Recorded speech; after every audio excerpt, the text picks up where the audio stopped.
शिरोळ तालुक्यातील तेरवाड इथं नदीच्या एका बाजूला मोठ्या प्रमाणात जलपर्णी पसरली असून दुसऱ्या बाजूला रासायनिक सांडपाण्यामुळे पाण्याचा रंग पूर्णपणे बदललाय। त्यामुळे नदीपात्रात दुर्गंधी पसरली असून नदीचं नैसर्गिक संतुलन बिघडल्याची परिस्थिती निर्माण झाली आहे।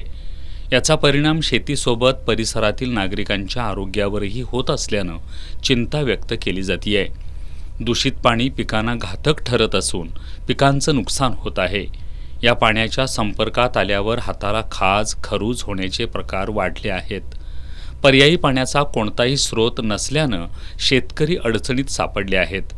दरम्यान पंचगंगा नदीतील वाढत्या प्रदूषणाबाबत आंदोलन अंकुश संघटनेने प्रांताधिकारी कार्यालयात बैठक घेतली होती।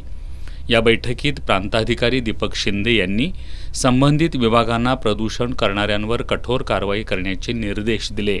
संघटनेचे धनाजी चुडमुंगे यांनी 5 एप्रिलनंतर नदीत दूषित पाणी सोडल्यास तीव्र आंदोलन छेडण्याचा इशारा दिलाय।